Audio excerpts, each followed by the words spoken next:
अस्सलाम वालेकुम वरहमतुल्लाह। आपने बाज़ घर देखे होंगे कि जिसमें बहुत ज़्यादा चीज़ें होती हैं। ड्राइंग रूम मुकम्मल तौर पे भरा होता है, किसी जगह पर कोई ऐसा कोना नहीं होता जहाँ आपको खाली जगह नज़र आए। बेडरूम के अंदर भी चीज़ें बिखरी पड़ी होती हैं और बज़ाहिर ये भी हो सकता है कि ये तमाम चीज़ें गैर ज़रूरी ना हों, मसलन किताबें हों, मसलन बर्तन हों, मसलन बहुत ज़्यादा कपड़े हों, डेकोरेशन पीसेस हों, तस्वीरें हों, इसके अलावा इलेक्ट्रिक गैजेटरी हो, मुख्तलिफ़ किस्म के इस्तेमाल होने वाले औज़ार हों, मगर घर में बिखरे पड़े हों। हो सकता है आपका घर भी ऐसा हो सकता है मेरा घर भी ऐसा हो और हो सकता है कि हमारे दोस्त अहबाब में से कहीं किसी का घर ऐसा हो कि वो हर तरफ से अशिया से भरा हुआ हो और उन लोगों की ये आदत भी हो कि वो मज़ीद चीज़ें भी खरीदते रहें और जो भी चीज़ें खरीदें उनको इकट्ठे करते रहें, अलमारियों में भरते रहें, लेकिन उनको कभी भी डिस्पोज़ ऑफ ना करें, यानी उनको तल्फ़ ना करें, उनको किसी और को दें ना।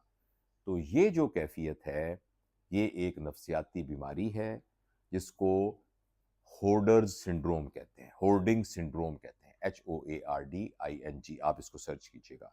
होर्डिंग सिंड्रोम यानी इस बात की एक कैफ़ियत कि जिसमें आदमी को चीज़ें इकट्ठी करने का शौक होता है, मगर वो चीज़ें फिर वो अपने आप से जुदा नहीं कर सकता। अच्छा, इसकी बहुत जो शख्स ये होर्डर सिंड्रोम में मुब्तला होता है, उसके नज़दीक इसकी वजूहात बिल्कुल जायज़ होती हैं। ना सिर्फ जायज़ होती हैं, बाज़ औक़ात बहुत अहम होती हैं और इतनी अहम होती हैं कि वो उनको अपना ज़िंदगी का मकसद भी समझता है। मिसाल के तौर पर ये जो 2 ऐनकें पड़ी हैं, जो टूटी हुई हैं वैसे, ये मेरी दादी अम्मा इस्तेमाल करती थीं, इसलिए हमारे घर में पड़ी हुई हैं। ये जो है, ये पुराने रजिस्टर हैं जिस पर मेरे वालिद साहब के दस्तखत हैं। ये रुमाल है जो मेरे अब्बा जी का रुमाल था। ये छड़ी वो छड़ी है जो मेरे दादा-अब्बू इस्तेमाल किया करते थे और ये वो बिस्तर है जिसके ऊपर मेरी नानी अम्मा सोया करती थीं।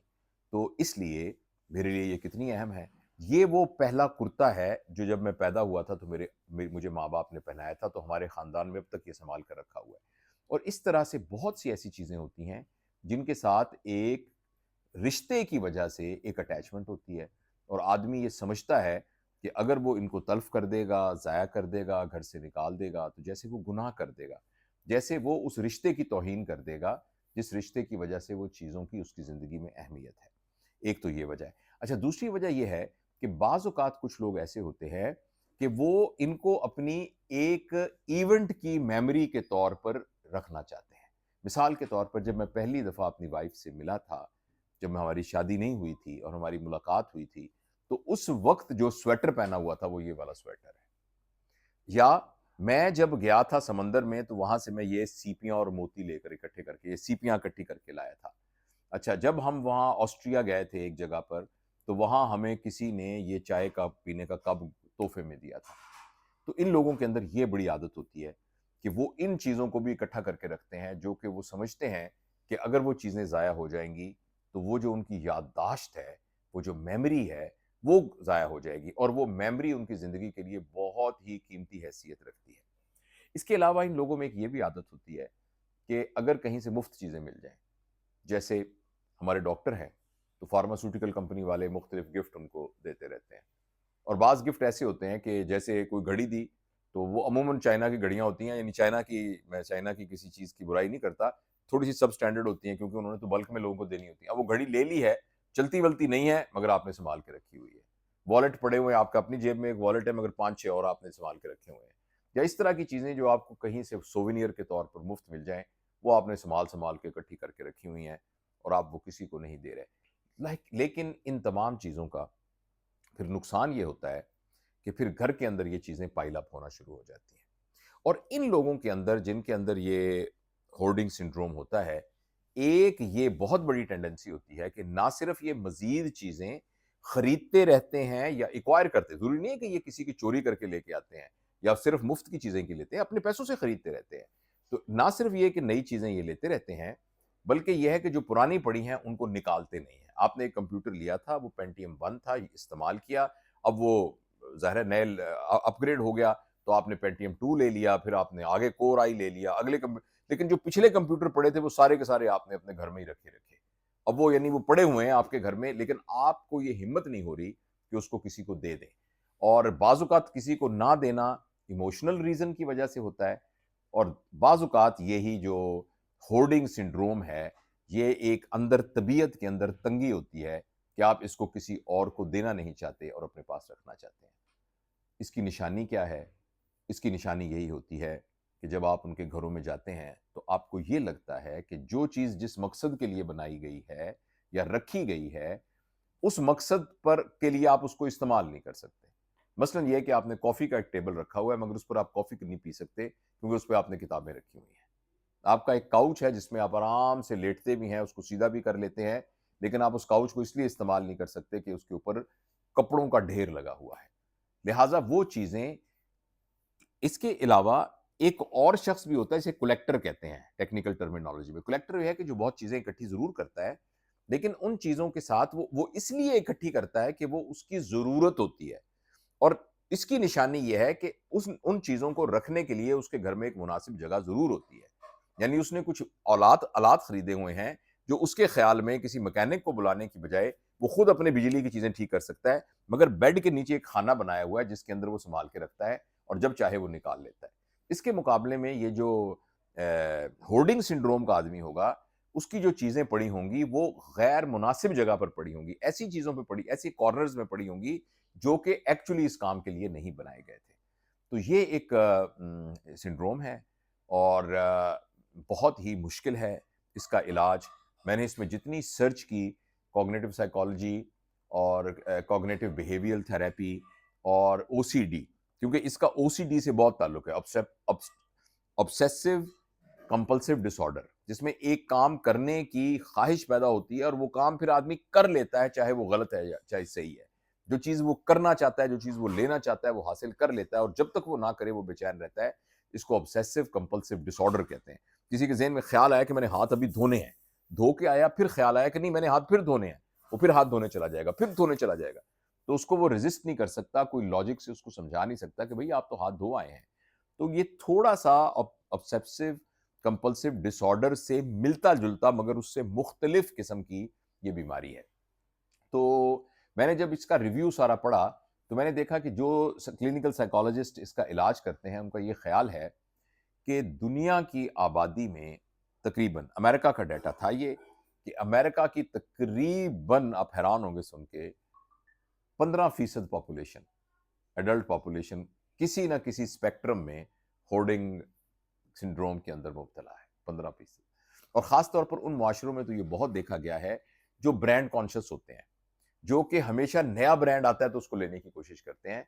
और ये बात वेस्ट के अंदर बहुत देखी गई है, क्योंकि वो एक कंज्यूमर सोसाइटी है, कैपिटलिस्ट सोसाइटी है। चीज़ें जल्दी-जल्दी अपने मॉडल चेंज करती हैं, उसमें थोड़ी-सी वेरिएशन करके मॉडल चेंज करती हैं, ताकि लोग ज़्यादा से ज़्यादा खरीद सकें। और जो पुरानी चीज़ें होती हैं वो बिल्कुल, अब जैसे अगर आपने 16 प्रो आईफ़ोन लिया हुआ है, तो जो 15 प्रो था वो बेकार तो नहीं है ना आखिर? ऐसा तो नहीं है ना कि वो बिल्कुल फ़ुज़ूल चीज़ है। तो आदमी उनको फिर होल्ड कर ही रखता है। और वो एक 16 भी आ गया, एक 15 भी आ गया, एक 12 और 13 भी पड़ा था। तो चीज़ें इकट्ठी होनी शुरू हो जाती हैं। तो मैंने जब ये सारा सर्च किया, तो मुझे ये लगा कि इन लोगों का इलाज करना बहुत मुश्किल होता है। ये बहुत मुश्किल क्लिनिकल सिंड्रोम है, साइकोलॉजिकल सिंड्रोम है जिसका इलाज करना है। और अगर इसका इलाज किया जाए तो ये देखा गया है कि मोटिवेशन बहुत आला दर्जे की चाहिए उस बंदे की। उस बंदे को खुद ये मोटिवेट होने की बहुत ज़रूरत है कि यार ये जो मैं कुछ कर रहा हूँ, ये फ़िज़ूल मैं अपनी एनर्जी को ज़ाया कर रहा हूँ। और अगर तो वो आदमी सेल्फ मोटिवेटेड हो, खुद उसको किसी तरीके से समझ में आ जाए, तो वो फिर आहिस्ता-आहिस्ता इसको ठीक कर सकता है। ये देखा गया है कि 85% मरीज़ जिनका इलाज किया गया है, उनका मरीज़ों ने खुद इलाज की दरख्वास्त नहीं की, बल्कि मरीज़ों के अज़ीज़-ओ-अक़ारिब ने आके कहा, यानी बाप ने बेटे के बारे में कहा, बेटे ने बाप के बारे में कहा, बीवी ने खामद, या वाइस वर्सा, कि जी ये होर्डिंग सिंड्रोम का मेरे घर में है, तो आप प्लीज़ इसका इलाज कीजिए। अच्छा, इसमें ज़हन में बड़ी सिंपल सी बात आती है कि 10-15 बंदे लेके चले जाएँ उनके घर में, 4-5 बंदे, और जाके जितनी फ़ुज़ूल चीज़ें हैं, उन सारों को उठा के कहीं इधर-उधर चैरिटी में दे दें, कोई बेच दें, कुछ कर दें, और चीज़ों को साफ़ करके उनको कहें कि ये जी, ले जी घर आपका अब क्लीन हो गया। तो ये देखा गया है कि इससे वो बंदा ठीक नहीं होता। इससे बल्कि और जगह क्रिएट हो जाती है, और बंदा और लाने के लिए तैयार हो जाता है। पहले तो उसको जगह नहीं मिल रही थी ना रखने की, तो अब आपने सारा कुछ साफ कर दिया है, तो वो और लाना शुरू कर देता है। लिहाजा जिस जगह पर होर्डिंग सिंड्रोम के असरात नजर आ रहे हैं, उस जगह पर काम करने की बजाय उस शख्स के ब्रेन, दिमाग पे, माइंड पे काम करने की जरूरत है।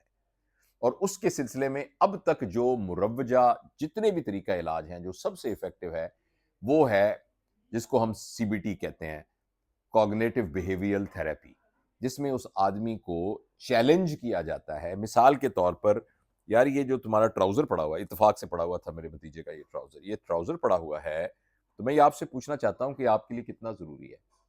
मैं आपसे ये पूछना चाहता हूं कि इसको आपने आज इस्तेमाल किया कि नहीं किया, पिछले हफ्ते में इस्तेमाल किया कि नहीं किया, पूरे महीने में इस्तेमाल किया कि नहीं किया। क्या कोई ऐसी जरूरत पैदा हो सकती है जिसमें इस ट्राउजर के बगैर गुजारा ना होता हो? तो इस तरीके से आप मुख्तलिफ सवालात करके, और सवाल इस तरीके से कि आप कभी भी उसको ये नहीं कहते कि इसको तुम किसी को, यार किसी गरीब को दे दो, इसको यार छोड़ो पर इसको अम्मी को दे दो, टाकी बना के कपड़े पोछा मारेंगी, क्या करें, क्यों संभाल के रखा हुआ है, क्योंकि तुम इसको पहनते तो हो नहीं पूरे साल में। किसी किस्म का हुक्म देने की बजाय उसके अंदर से जवाब को तलाश किया जाए और वो खुद कहे, हाँ यार बात तो सही है, इसको तो मैंने पिछले 2 साल में एक दफा भी नहीं पहना, ये मुझे लगता है थोड़ा सा छोटा भी हो गया, फिर मैंने क्यों रखा हुआ है, तो मैं क्यों ना उसको दे दूं, जो हमारे घर में काम करने वाली आती है उसके बच्चे को मैं दे दूं, तो वो खुद इसको उठा के फेंक देगा। तो इस तरह आइटम वाइज एक एक चीज के साथ कॉग्निटिव बिहेवियरल थेरेपी, जिसका सिंपल मतलब यह है कि आप उसको चैलेंज करें, अकली बुनियाद पर चैलेंज करें, उसका अकली जवाब तलाश करने की कोशिश करें, तो आहिस्ता आहिस्ता उसके अंदर इस बात का एहसास होना डेवलप हो जाएगा। और इसका जो सक्सेस रेट है ना, वो 50 to 60% है। 50 से 60% लोगों को आर्गू करके इस बात पर कायल किया जा सकता है कि यार ये जो तुमने इतनी किताबें रखी हुई हैं जो कभी पढ़ी नहीं है, तो इनसे जान छुड़ाओ, इसको किसी लाइब्रेरी को दे दो, किसी ऐसे स्कूल की लाइब्रेरी को दे दो, किसी ऐसे शख्स को दे दो जो वाकई किताबों का शौकीन है। फेसबुक पे लगा दो कि यार ये किताबें मेरी पढ़ी हुई हैं, मैं आधी कीमत पर बेच दूंगा, बेच ही दो, चलो कुछ कर दो। तो 50 से 60% लोग जो हैं इन तमाम टेक्निक से इस बात के कायल हो जाते हैं, वरना अक्सर लोग अपनी सारी जिंदगी इसी तरीके से गुजार देते हैं। तो ये एक सिंड्रोम है, और हो सकता है इस वीडियो से कुछ लोगों को फ़ायदा हो। अगर आपको खुद भी लगे कि आपकी ये आदत है, तो आप मेहरबानी करके अपनी थॉट्स को चैलेंज करें। अपने कमरे में पड़ी हुई चीज़ों को देखें और कहें कि यार ये जो ट्रेडमिल पड़ी हुई है, इसको मैंने कब आखिरी दफ़ा इस्तेमाल किया था? कितना अरसा पहले इस्तेमाल किया था? क्या कोई ऐसी नागुज़ीर ज़रूरत आ सकती है कि ये ना होगी तो मेरा काम रुक जाएगा? क्या इसका होना इस वक़्त मौजूद है? क्या इसके रखने की कोई मुनासिब जगह भी मौजूद है? क्या ये मेरे बाकी चीज़ों में मुदाखलत तो नहीं कर रही? और अगर जवाब हाँ आते हैं, तो इसको बेच दें, इसको किसी को गिफ्ट कर दें, किसी स्कूल को दे दें, किसी और इदारे को दे दें। तो ये एक तरीका है जिससे आप होर्डिंग सिंड्रोम से जान छुड़ा सकते हैं। तो समरी इसकी ये है कि होर्डिंग सिंड्रोम एक ऐसी नफ्सियाती बीमारी है जिसमें आदमी चीज़ें इकट्ठी करनी शुरू कर देता है और फिर उन चीज़ों से जान नहीं छुड़ाता। और मैंने आपको एक मुख्तसर सा एक तरीका बताया है कि अगर इस तरह की कोई सूरत हाल हो तो उससे कैसे बचा जा सकता है।